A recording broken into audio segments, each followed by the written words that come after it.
Bonjour à tous, j'espère que vous allez bien. Alors aujourd'hui, nouvelle vidéo où on va parler une fois de plus de l'hiver crypto.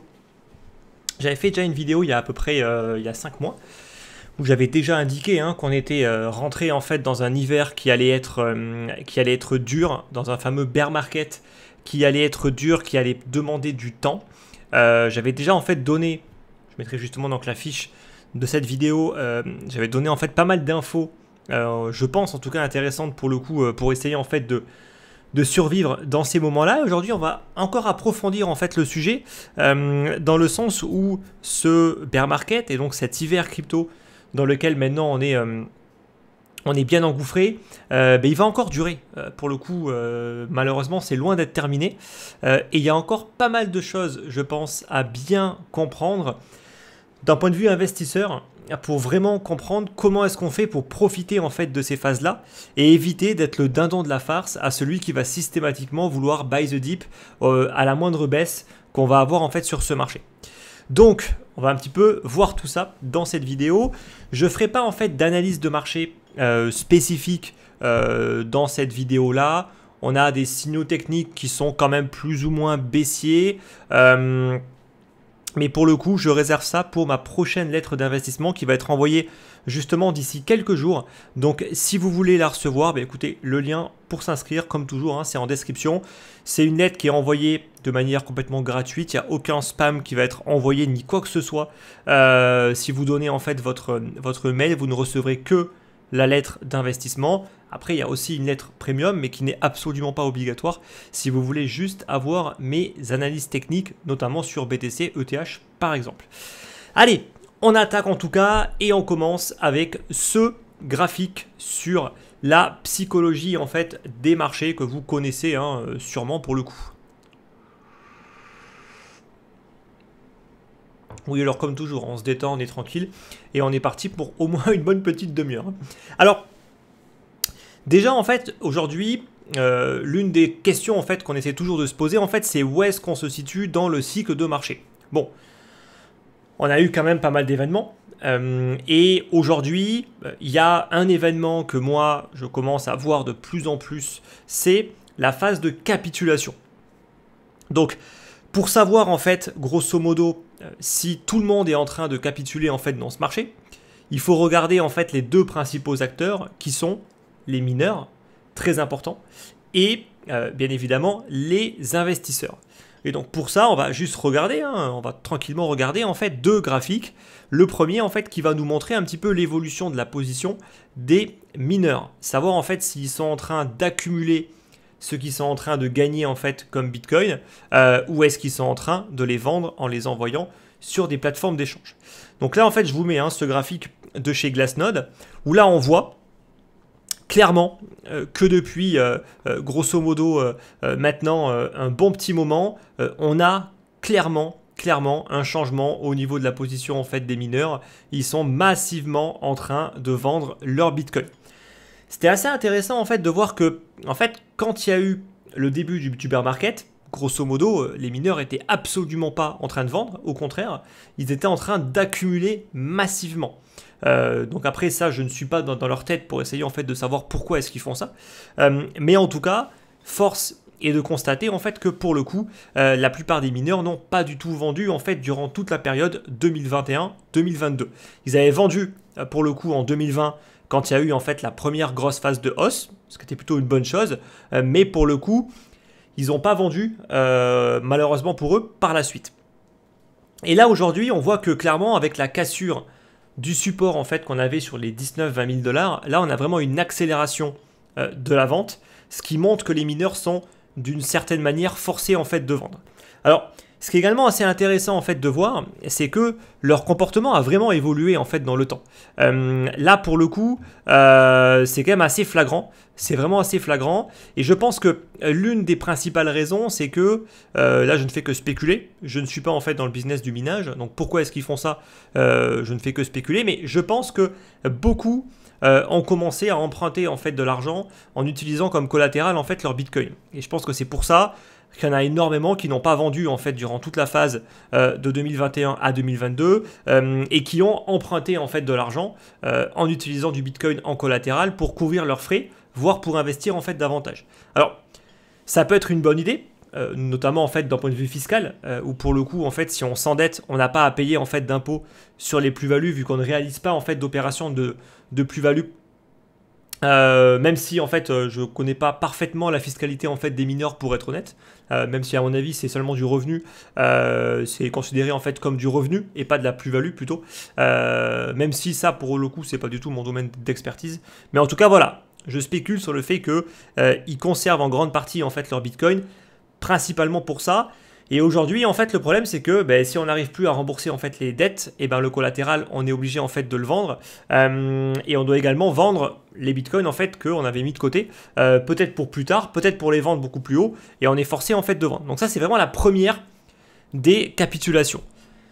Ensuite, on va regarder en fait la deuxième. Donc la deuxième avec les pertes réalisées en dollars par rapport aux ventes de Bitcoin. Et là, on voit qu'on a de nouveau, on a eu un énorme pic qui est monté à plus de 4 milliards pour le coup en fait de pertes réalisées. Un pic plutôt similaire à ce qu'on avait connu déjà quand le Bitcoin avait cassé en fait la zone des 38 000 et qu'il était venu chercher sur la zone, quand il avait cassé en fait la zone des 30 000 et qu'il avait atteint la zone des 19-20 000 $. On avait déjà eu là un énorme pic, on avait quasiment atteint les 5 milliards de pertes réalisées. Et là, de nouveau, on le voit, on a quasiment fait pareil avec une baisse pour le coup qui est moins importante. Parce que là, on est passé en fait de 19 à 16. Donc grosso modo, la baisse a été quand même beaucoup moins importante. Mais par contre, les pertes, elles l'ont été de manière massive. Donc de nouveau, on a eu cette phase de capitulation. Et cette fois-ci, c'est vraiment... On a les deux principaux acteurs qui vont être les mineurs et ensuite l'ensemble en fait des investisseurs dans les cryptos et principalement là sur le Bitcoin qui vont réaliser en fait d'énormes pertes et donc ça c'est quand même le signe assez flagrant d'une capitulation. Donc oui, c'est fortement probable en fait qu'on est en fait dans cette phase de capitulation. Est-ce que c'est certain? Non, il peut toujours en fait se passer pour le coup en fait des événements qu'on ne peut pas prédire, mais en tout cas, là, je vous remets en fait le graphe pour le coup de la psychologie des marchés. Il y a quand même de fortes chances pour qu'on soit en fait dans cette phase de capitulation. Et ensuite, on va avoir la phase de frustration. Où là, on va commencer à avoir des regrets. On va commencer à être énervé. On va commencer à essayer en fait de chercher des coupables, des responsables. C'est à cause de qui en fait que j'ai perdu de l'argent. Et ensuite, on va rentrer en fait dans le dur. Vraiment dans le dur du marché baissier. Pourquoi en fait dans le dur? Parce qu'on n'aura plus de volatilité et il y aura une perte d'intérêt vraiment massive. Et c'est ça qui va vraiment attaquer en fait le moral et c'est là où ça va vraiment être beaucoup plus compliqué pour le coup à gérer. Donc en fait quand tout bouge, ça attire toujours en fait de l'intérêt. Les médias ils en parlent. Les investisseurs, ils vont toujours trouver en fait l'excuse de dire c'est génial parce que c'est les soldes, donc je vais pouvoir acheter plus bas, les fameux buy the dip. Donc en fait, quand ça bouge, ça reste intéressant. Les médias, ils en parlent, ça continue à attirer en fait du monde, mais là où vraiment ça devient compliqué, c'est quand ça ne bouge plus. C'est quand pour le coup plus personne n'en parle, les médias en fait n'en parlent plus personne dans votre entourage en fait ne va vous en parler, et en plus les prix ne bougent plus. Donc il n'y a même plus en fait de fameux buy the dip. En fait, on a déjà buy the dip 15 fois auparavant. Donc là, on est déjà en fait sous l'eau et on attend jusqu'à rentrer en fait dans la fameuse phase de dépression. Où là, clairement, en fait, on se dit bon, ça fait 6 mois, ça fait 1 an. Je pensais avoir acheté en fait un actif qui allait me rendre riche, qui allait être révolutionnaire. Et en fait, c'est mort parce qu'il ne bouge plus. Il n'y a plus aucun intérêt. Donc c'est terminé. C'est fini en fait pour les crypto-monnaies. Et là, c'est vraiment la phase de dépression. Et ce qui est également assez intéressant, c'est qu'après cette phase-là, on a la phase de disbelief, où en fait, même quand ça commence à repartir et quand on commence à avoir un début en fait de signaux acheteurs sur les marchés, on n'y croit plus. On n'y croit plus du tout. Et on aura tellement été massacré en fait par le marché, par les faux signaux, par les faux départs, que quand tu auras le vrai départ, on ne le prendra pas. On restera en dehors du marché, voire même on aura déjà oublié en fait pour le coup ce marché-là. Donc c'est vraiment ça en fait qui est le plus important, c'est comme toujours le temps, c'est vraiment la patience qui va au final écrémer, on va dire, les investisseurs qui sont encore présents pour vraiment qu'il ne reste que ceux qui ont été capables de suffisamment être patients pour ne pas vendre ou alors pour acheter vraiment au bon moment sans avoir à se précipiter à chaque fois qu'il y a une baisse. Voilà. Alors maintenant, bien sûr, à relativiser, si vous faites un DCA depuis 6 mois, honnêtement, c'est jackpot. Je pense que là, vous avez tout compris par rapport à ce qu'il faut faire. On achète quand le marché il se fait massacrer et on achète de manière progressive pour lisser en fait son prix moyen d'achat. Pour une raison simple, c'est parce que tout simplement, on ne sait pas où est-ce que le Bitcoin va s'arrêter. Donc en moyenne, et tant que le prix baisse et tant que le prix stagne, on continue à le faire.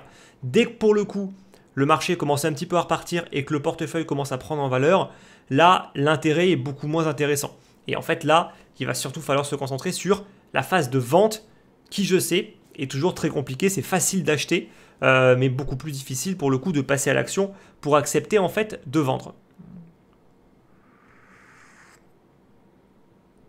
Alors, ensuite, il y a plusieurs points importants qui sont importants en fait de bien comprendre. Donc déjà, en fait, on a souvent tendance à croire que quand il y a un phénomène de panique, c'est ça en fait qui va former le point bas sur un marché. Et ça peut être vrai, mais pas dans tous les cas. Il y a pas mal d'exemples aujourd'hui qui nous prouvent que quand il y a des phases de forte volatilité avec des fortes baisses, c'est pas pour autant qu'on marque un point bas durant ces moments-là. Donc ça en fait déjà c'est le premier point qui va faire je pense relativiser aussi beaucoup de personnes qui pensent qu'il faut juste acheter justement quand il y a ces fameuses phases de baisse. Parce que c'est pas toujours en fait des opportunités. Si on prend l'exemple du Covid avec le crack qu'on avait eu en mars 2020, là je suis d'accord avec vous, clairement on a eu une panique qui n'était absolument pas liée au marché crypto, mais qui a impacté en fait le marché des crypto-monnaies à tort pour le coup. Donc c'est ce qu'on appelle vraiment une anomalie en fait de marché. Et c'est pour ça en fait qu'après on a eu un retracement en V. Vraiment il y a eu cette forte baisse et ensuite le prix il est juste remonté tranquillement jusqu'à son niveau du début en fait de la baisse pour après même refaire des nouveaux plus hauts. Donc ça effectivement c'est vraiment le genre de moment idéal pour rentrer. Pourquoi? Parce que la baisse elle est rapide, elle va procurer en fait des opportunités et des niveaux de prix qui sont vraiment excellents et le prix va rapidement rebondir. Donc dès qu'on a acheté, on va limite être sécurisé parce qu'au final, le prix est en train de remonter tranquillement. Et donc nous, on a acheté et limite, on pourrait se mettre rapidement sur un break-even et en fait ne plus jamais être touché parce que le prix, au final, ne va plus jamais revenir chercher en fait ces niveaux de prix-là. Alors ça arrive, mais ça arrive quand même de manière assez rare. Donc ça, il faut quand même pas oublier que ça n'arrive pas à chaque fois. Et ce n'est pas parce qu'on a à chaque fois une panique que pour le coup, on aura le même scénario à chaque fois qui va se reproduire. Là, aujourd'hui, on n'est pas sur une anomalie de marché. On est sur un hiver crypto qui était nécessaire et qui était même plus que nécessaire, j'ai envie de dire, quand on voit aujourd'hui, excusez-moi du terme, de toute la merde qu'on est en train de remuer et de pas mal de projets en fait qui méritaient de ne pas survivre et qui méritaient en fait pour le coup de sauter.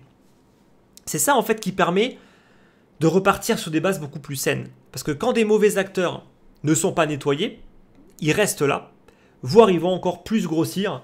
Et pour le coup, quand ça explosera, parce que ça explosera un jour, les dégâts seront encore plus importants. Donc c'est pour ça en fait que ce qu'on a eu était plus que nécessaire. Et Dieu merci pour le coup en fait qu'on l'a eu à temps. Déjà en fait, si on refait un petit peu la rétrospective en fait de ce qu'on a eu toute la vague DeFi. En premier sur la BSC, en premier sur Ethereum, pardon. En premier sur Ethereum, ensuite sur la BSC, ensuite de manière plus courte, mais vraiment sur la fin, sur l'écosystème de Polygon et aussi un petit peu sur Cronos. Grosso modo, on a eu quoi? On a eu des projets qui ont créé des tokens et qui se sont dit, tiens, on va générer du rendement. Et on va générer du rendement sur quoi? Sur notre token. Voilà. Donc en gros, c'est comme si on peut imprimer de l'argent et qu'on est en train de dire, voilà, moi je te génère du rendement et ce rendement-là, en fait, je vais tout simplement te le donner en créant de l'argent. Donc ce système-là, en fait, il fonctionne tant qu'il n'y a pas beaucoup de vendeurs et que le token, il est soit réinvesti à chaque fois, soit bloqué. Mais dès lors, en fait, que ce token commence à être plus vendu que ce qu'il n'est acheté, pour le coup, en fait, il y a une inversion. Et en fait, quand ça ne faisait que monter, les rendements ne faisaient que monter. Donc, le nombre de personnes qui étaient intéressées augmentait. La valeur du token augmentait. Mais arrivé à un moment, on tape un niveau où en fait, ça va commencer à s'inverser. Les rendements vont rebaisser. La valeur du token va rebaisser. Tout le monde va se barrer. Et au final, boum, le token s'effondre et ceux qui sont restés jusqu'à la fin, ils se font rincer en fait par le marché. Bon, en gros, c'était que des Ponzi. Voilà, on a eu que des Ponzi, en fait, des projets à 2 balles qui n'apportaient aucune valeur. Il y a eu quelques bons projets, mais en fait, c'était parmi les premiers. Notamment des projets comme Uniswap, comme SushiSwap, comme Aave, comme Curve Finance, comme PancakeSwap. Mais je pense que c'est l'un des seuls projets sur la BSC par exemple. Donc mis à part PancakeSwap par exemple, bah, franchement pour la BSC il n'y a pas grand chose d'autre de vraiment intéressant. Ensuite il y a eu toute la vague NFT, où là je ne vais même pas rentrer en fait dans le détail tellement ça a été du n'importe quoi. Par la suite on a eu également toute la vague métavers plutôt, pareil, où ça a été vraiment du grand n'importe quoi, où on a juste commencé à s'exciter en fait comme des fous, juste parce que Meta avait annoncé en fait qu'ils allaient se lancer en fait dans la métaverse. Bref, tout ça a fait en fait qu'on a eu des valorisations complètement débiles, pour le coup, qui n'avaient aucun sens, qui ont pu rendre riches beaucoup de personnes qui ont été capables de vendre. Et ça, pour le coup, c'est une autre histoire. Pour le coup, beaucoup ont été tellement cupides de croire que ça allait être le nouveau paradigme, donc ils ont tout gardé en mode hold, parce que en fait, il n'y a que ça qui fonctionne apparemment en fait dans ce marché. Et au final, aujourd'hui, ils n'ont plus que leurs yeux pour pleurer. Et en plus de ça, on a eu des plateformes véreuses, donc avec des escrocs littéralement à leur tête, comme Celsius, comme 3AC, qui ont littéralement arnaqué en fait leurs clients, avec des pratiques plus que borderline et une gestion du risque catastrophique. Et sans parler ensuite de l'UST Luna et de FTX, bien évidemment. Mais ce qui est important en fait de comprendre, c'est que ces projets-là ne méritaient pas en fait de survivre.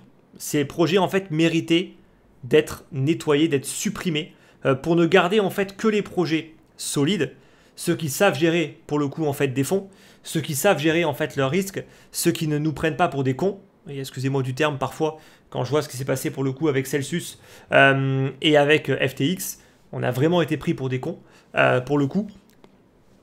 Et à la limite de l'escroquerie, même, je dirais même pas limite en fait, pour le coup.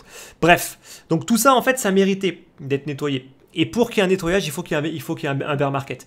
Parce que tant qu'il n'y a pas de bear market, ces boîtes peuvent tenir. Elles peuvent tenir. Et plus le bull market va durer, plus ces boîtes-là vont devenir dangereuses, pour le coup. Donc c'est vraiment important en fait de tout nettoyer. C'est justement ce qui est en train de se passer aujourd'hui. Mais ça demande du temps. Ça demande vraiment du temps. Et après, le marché doit digérer tout ça. Et ça encore, ça va redemander encore plus de temps. Donc, c'est quand même important en fait de comprendre que après une phase de forte volatilité comme on l'a eu, avec une grosse phase de panique, c'est pas demain que le marché va rebondir. D'accord ? On n'est pas sur un accident de parcours comme ça peut être le cas en fait avec le Covid. Là, on est sur une purge. Et quand il y a une purge, il y a une perte de confiance. Parce qu'il y a beaucoup de personnes qui vont perdre beaucoup d'argent. Et notamment, plus la boîte était importante, et plus ça va être dur après pour s'en remettre. On l'a vu avec Celsius, on l'a vu avec FTX. Combien de personnes ont mis un pied en fait dans ce marché en se disant tiens, je vais commencer à mettre un petit peu d'argent en fait là-dedans pour aller générer un petit peu en fait de rendement. Ça semble intéressant et au final ils perdent tout leur pognon. Donc imaginez que ces personnes-là en fait sont pas prêts de revenir sur le marché en fait des cryptos avant un bon moment. Donc cette confiance-là, il va falloir quand même du temps pour la regagner. Donc c'est pour ça en fait que c'est inutile d'acheter dans le contexte actuel dès qu'il y a une baisse. Par contre, dès qu'on aura une longue phase de stabilisation, dès que les médias vont quasiment plus parler, vont plus communiquer, dès que vos youtubeurs préférés ou vos personnes sur Twitter vont également quasiment plus rien poster, on sera dans le dur. On sera en fait dans la phase où il ne se passe plus rien, où il n'y a plus de volatilité. Donc il n'y a plus rien à faire, on va dire, en termes de trading, en termes d'investissement. Et il n'y a que des projets qui travaillent en sous-marin et qui ne perdent pas du temps dans de la communication. Et c'est là où ce sera vraiment intéressant de mettre le paquet. Alors, soit on le fait sous forme de DCA, et dans ce cas-là, on va investir en fait dans cette période-là, soit on veut, pour le coup, timer un peu plus le marché, et dans ce cas-là, on n'y est pas encore. Et là, on peut se donner encore 6 mois facile, 6 à 12 mois, pour tranquillement commencer à mettre des billes dans ce marché. Et ça, clairement, c'est important en fait de bien le comprendre. Ensuite, c'est vraiment important en fait de différencier qu'il y a différents types de baisses. Donc il y a les signes noirs, comme ce qu'on a pu en fait avoir avec le Covid par exemple, et il y a des phases de bear market qui n'ont rien à voir avec ça, qui sont aujourd'hui là parce qu'il y a eu des excès. Quand il y a eu en fait le Covid en mars 2020, il n'y a eu aucun excès pour le coup dans le marché. Au contraire, le marché était plus dans une phase de stabilisation, en train de se préparer pour justement avoir une nouvelle vague haussière. Et c'est justement au final ce qu'on a eu après. Donc ça, c'est important quand même de bien différencier ces choses-là. Alors maintenant, on va essayer de voir aussi un petit peu pourquoi est-ce que le marché ne se répète pas, comme malheureusement beaucoup de personnes ont tendance à le croire. Le passé ne se répète jamais dans ce marché. Ça veut dire que toute personne qui compare les différents cycles va se rendre compte qu'il y a des différences majeures à chaque fois. Donc, ceux qui s'amusent à faire du copier-coller en mode il s'est passé ça, donc il va se passer ça, vous n'avez rien compris. Ça ne se passera pas comme ça.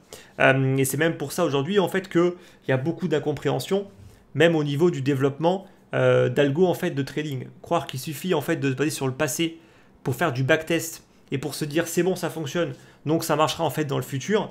Je suis désolé en fait de vous le dire, vous n'avez rien compris. C'est pas du tout comme ça que ça fonctionne. En tout cas, c'est pas du tout comme ça que les algos qui fonctionnent. Bref, c'est pas le but en fait de la vidéo. Donc, pourquoi cet hiver crypto est différent? Déjà, on a des faillites d'acteurs majeurs, ce qui n'était pas le cas en 2017. Par exemple, en 2017, on avait un tout petit écosystème avec des toutes petites boîtes. Je rappelle que Binance à l'époque avait levé quelques millions de dollars. On n'avait pas en fait de mastodonte. On avait déjà en fait des boîtes comme Coinbase qui étaient absolument pas connues en fait du grand public, étaient loin d'être cotées en bourse. Et on avait très peu en fait de gros acteurs. Et en plus, les gros acteurs qu'on avait à l'époque n'ont pas sauté. En l'occurrence, Coinbase, Ledger et autres.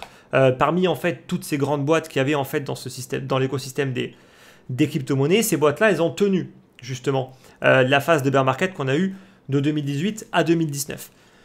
Aujourd'hui, c'est différent. À l'époque, il y a eu quelques croûtes qui ont sauté, des boîtes comme Cryptopia, par exemple, des petites plateformes de seconde, voire de troisième zone, qui étaient uniquement utilisées en fait pour acheter du shitcoin. Grosso modo, en fait, ça n'a eu aucun impact sur le marché. Là, aujourd'hui, on a quand même eu des choses un petit peu différentes. Comme j'ai pu le dire, on a eu quand même Celsius, et ça représentait quand même malheureusement plusieurs milliards. On a eu l'effondrement de l'UST qui pesait pour plus d'une dizaine, voire quasiment 20 milliards de dollars. On a eu l'effondrement de Luna, l'une des principales cryptos en termes de capitalisation. On a eu l'effondrement de gros fonds comme le fonds 3AC. Et on a eu ensuite tout le fiasco entre le fonds Alameda et FTX et l'ensemble de toutes leurs filiales. Et en plus, on a eu d'autres plateformes DeFi comme BlockFi qui avaient pratiquement sauté, qui avaient été sauvées par FTX et qui, au final, maintenant, a bien sauté une bonne fois pour toutes. Donc tout ça, ça va laisser des traces.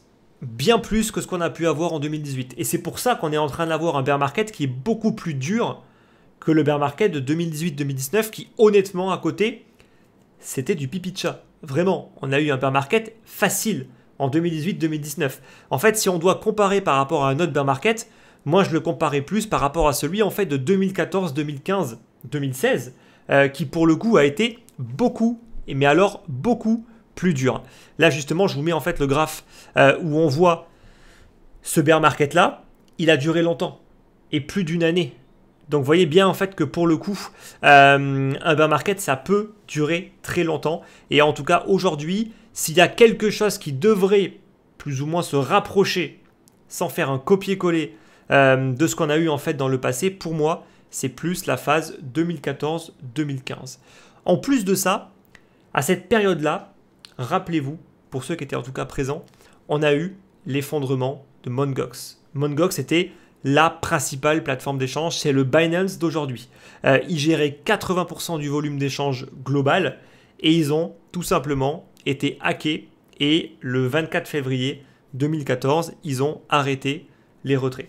Un peu de la même manière en fait que ce qu'on a pu avoir avec FTX, avec pas mal de fiascos, pas mal de fausses communications, où ils ont essayé en fait de dire au début que tout allait bien, avec la fameuse vidéo en fait de Roger Ver, qui à l'époque, avant de créer en fait le Bitcoin Cash, était pour le coup également en fait parmi les personnes qui ont essayé en fait de rassurer les gens, alors qu'au final tout était en train de se casser la gueule.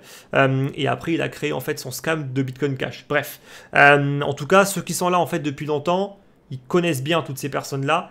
Et on est capable de déceler les bonnes personnes des mauvaises personnes. Voilà. Je dis ça, je dis rien. Et ensuite, ce qu'il faut aussi comprendre, c'est que le 24 février, là, vous le voyez, en fait, c'est la flèche rouge sur le graphe. Il n'y a pas un effondrement du marché. Le marché, il ne s'est pas effondré, en fait. On a eu 2 jours de baisse. Honnêtement, ça a dû perdre 20 à 30% en fait de valeur. Ça a même rebondi en plus par la suite. Il y a eu d'autres baisses plus puissantes après, avec des phases de rebond. Mais ce qu'il faut comprendre, c'est qu'en fait, à ce moment-là, on est vraiment parti dans une phase de bear market extrêmement dure. Donc ça a duré longtemps. On a eu plusieurs phases de panique, comme vous pouvez le voir à chaque fois, avec des accélérations baissières, jusqu'à en avoir vraiment une dernière, où on est vraiment allé chercher très très bas. Et après, on a consolidé pendant très longtemps, notamment dans la zone des 200, 300 $, avant de réellement pouvoir repartir bien plus tard. Donc je dis pas en fait que pour le coup il nous reste encore 1 an et demi en fait de bear market. On était déjà bien plus avancé dans le bear market quand l'histoire avec FTX pour le coup est tombée. Donc pour moi ça va peut-être un peu plus impacter le marché, mais de toute façon il était déjà rentré en fait dans un cycle baissier. Donc ça a juste à mon avis amplifié et peut-être impacté encore davantage les choses, mais rien de plus. Donc ça, en tout cas, il faut bien le comprendre et ne pas hésiter à se remémorer un petit peu tout ce qui s'est passé en fait dans le passé. Donc, faillite de société fragile, on en a eu et on va encore en avoir. Pourquoi? Parce que tout simplement, dans ces moments-là, on ne gagne plus d'argent. Ça veut dire que ceux qui ont bien géré leurs finances vont tenir. Ceux qui en fait ne réussissaient à vivre que parce que il y avait un afflux continu en fait de nouvelles personnes, pour le coup, ça c'est plus du Ponzi et ça va juste sauter. Ceux qui ont cramé du pognon dans du marketing à gogo en fait durant les phases de bull market, pour le coup, ils vont peut-être aussi le regretter. Donc, on fait le ménage. On fait le ménage au niveau des boîtes, on fait le ménage au niveau des investisseurs. Ensuite, il y a la perte de confiance, ça j'ai pu le dire, et surtout, il y a 2 points également importants, c'est l'environnement macro. Alors, ça également, il faut le prendre en compte. C'est-à-dire que on a toujours vécu dans un environnement à taux bas. C'est-à-dire que depuis 2008, on est dans un environnement où il y a une abondance de liquidités. Ces liquidités-là, en fait, qui sont propices à être investies sur des actifs spéculatifs parce que l'argent est gratuit, l'argent est donné. Alors, je sais que ça paraît toujours difficile de visualiser ce genre de choses parce que nous, en tant que simples particuliers qui ne connaissons pas forcément trop le monde de la finance, on ne comprend pas trop en fait ce que ça veut dire. Mais en fait, ce qu'il faut comprendre, c'est que dans le monde de la finance, on n'a pas besoin en fait d'aller voir son banquier pour aller en fait le supplier de faire un crédit. En fait, dans le monde de la finance, il suffit en fait d'avoir des actifs pour pouvoir emprunter. Et bien sûr, plus on a d'actifs, plus on peut emprunter. Et un emprunt, c'est un claquement de doigts. Ça veut dire que j'ai demain pour $1 million de bons du trésor américain, je peux aller voir n'importe quelle banque ou n'importe quel courtier et lui dire ok, je veux emprunter 800 000 balles. En un claquement de doigts, ça arrive en fait sur le compte bancaire. Et à un taux qui est proche du taux directeur. D'accord? Donc plus les taux sont faibles, plus en fait c'est intéressant pour nous en fait de le faire parce que pour le coup, ça ne coûte strictement rien. C'est ça en fait quand on parle d'argent gratuit. D'accord? Même si les particuliers lambda ont aussi un petit peu vu ça, notamment sur les prêts immobiliers. Mais c'est à un tout autre level par rapport à ce qu'on peut faire aujourd'hui, nous, dans la finance traditionnelle, dès qu'on commence un petit peu à comprendre ce milieu et qu'on commence un petit peu à avoir du capital et des actifs. On ne vit pas dans le même monde que la plupart des gens, ça c'est clair. Et on n'a surtout pas accès aux mêmes outils, même si au final ils sont techniquement accessibles à tout le monde. C'est plutôt la connaissance qui malheureusement manque beaucoup aujourd'hui. Donc, il y a eu une abondance de liquidités. Et ça a clairement favorisé en fait les actifs à risque. Aujourd'hui, on a un virage complet de la part des principales banques centrales, dont la Fed, qui est en train de resserrer clairement ce robinet, avec une hausse des taux qui est extrêmement forte, où on est passé en fait de quasiment 0 à plus de 4%, et on devrait terminer à 5%.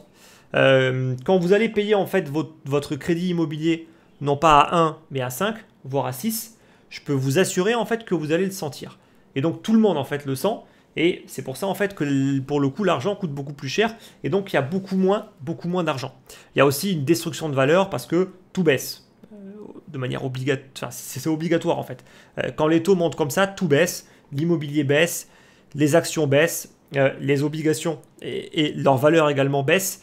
Et les crypto-monnaies baissent. Donc il y a aussi une destruction pour le coup en fait de valeur qui fait que forcément les gens ils ont moins de pognon. Et donc tout ça, on est en train de le vivre. En plus de ça, on sait aujourd'hui en fait qu'on va rentrer dans une phase de récession qui va être assez dure. Et il suffit en fait de regarder l'évolution entre le taux à 2 ans et le taux à 10 ans américain pour se rendre compte qu'on a une inversion extrêmement puissante qu'on n'a jamais eue pour le coup jusqu'à présent, qui nous prouve que oui, on est en train de rentrer en fait dans une phase de récession qui va être vraiment très très difficile. Donc tout ça en fait, ça amène de l'incertitude. Et on ne sait pas comment le marché va réagir. Certains vont vous dire c'est positif, d'autres vont vous dire c'est négatif. Moi, je suis là au milieu, je ne prends pas de parti, moi je verrai. D'accord, ça ne m'intéresse pas en fait pour le coup d'essayer de la jouer aux devinettes. Je n'en sais rien, donc je verrai. Et je gérerai en fait pour le coup mon capital en conséquence de ce qui va se passer. Voilà. Et je pense que c'est la meilleure des choses pour le coup à faire. Donc ne l'oubliez pas, l'environnement macro est complètement différent. Et ensuite, pourquoi cet hiver-là sera différent? Parce que malheureusement, avec l'histoire entre Celsius, Luna et FTX, il y a un risque réglementaire avec malheureusement des réglementations qui pourraient être stupides, qui pourraient être mises en place, toujours sous prétexte. N'oubliez jamais en fait que les politiques vont toujours attendre un événement pour agir dans la précipitation. Et pour faire passer en fait des lois parfois complètement débiles. On l'avait vu notamment lorsqu'il y avait eu en fait les attentats en France. Je sais même plus c'était en quelle année pour le coup. Il y en a eu plusieurs, mais en tout cas, quand il y avait eu en fait les attentats en France, qu'est-ce qu'avait fait ensuite le gouvernement de Hollande, un petit peu en catimini? Ils avaient mis en place des systèmes de surveillance sur toutes les infrastructures françaises. Ils avaient carrément installé en fait des boîtes noires pour justement surveiller en fait le trafic sur les serveurs des hébergeurs français. Et donc ils profitent de ces événements-là pour mettre en place des choses qu'ils avaient déjà prévues en fait depuis longtemps. Et ils attendent juste le bon moment pour les mettre. Et là c'est un peu le même principe. C'est-à-dire qu'ils ont déjà prévu 15 000 trucs pour réguler en fait et encadrer ce marché.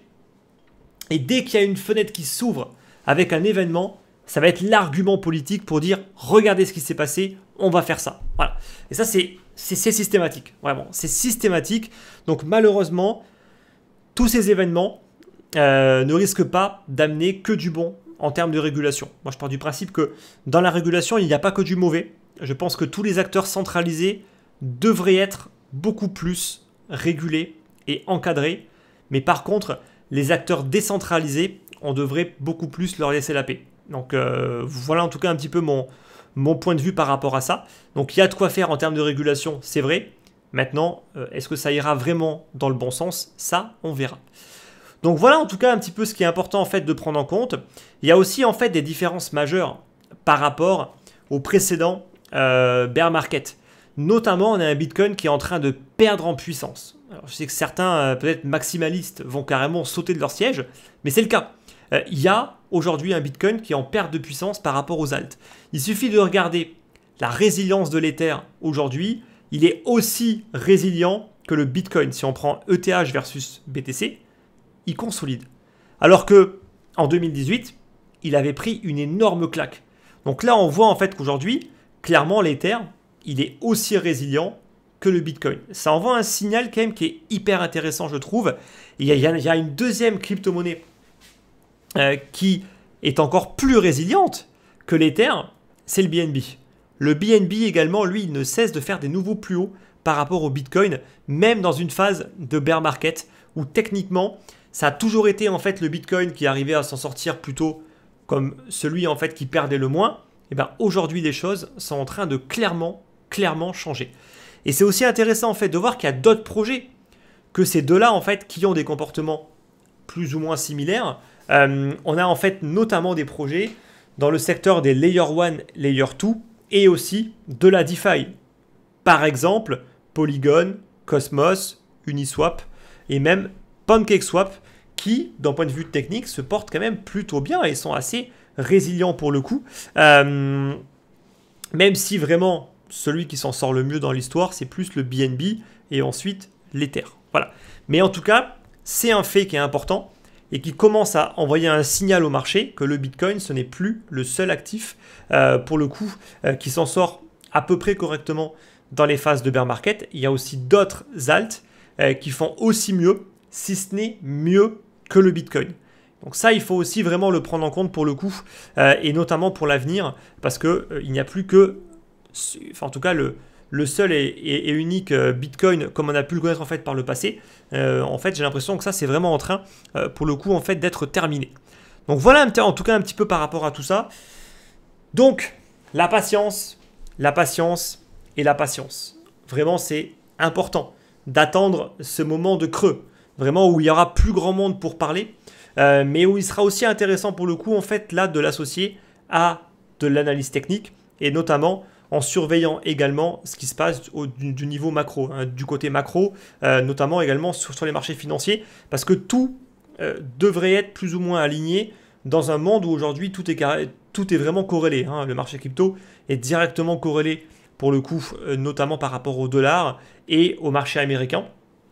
C'est eux qui font le marché aujourd'hui, donc il faut bien évidemment vérifier également tout ça. Donc il y a beaucoup de trucs à vérifier. Mais en tout cas, voilà en tout cas des pistes de réflexion sur comment est-ce qu'on peut profiter en fait de ce bear market. C'est aussi important d'attendre une stabilisation, notamment pour avoir un ratio risque-récompense le plus optimal. Rentrer juste après une baisse, c'est compliqué. Même si on achète un niveau de support de long terme, c'est quand même compliqué. Alors que si on achète après une longue phase de stabilisation, c'est quand même beaucoup plus facile de gérer son risque. Bref, je m'arrête là, sinon pour le coup je vais encore parler pour un bon moment. Donc n'oubliez pas de vous inscrire pour la lettre en fait d'investissement qui va être envoyée dans quelques jours. N'oubliez pas également de débattre par rapport à tout ce que j'ai pu dire en fait dans l'espace de commentaires. Le like également pour le soutien. Et écoutez, nous on se retrouve très très vite pour une prochaine vidéo, notamment vidéo interview qui devrait sortir dans à peu près une semaine. Allez, je vous souhaite une bonne semaine et à très très vite. Bye bye.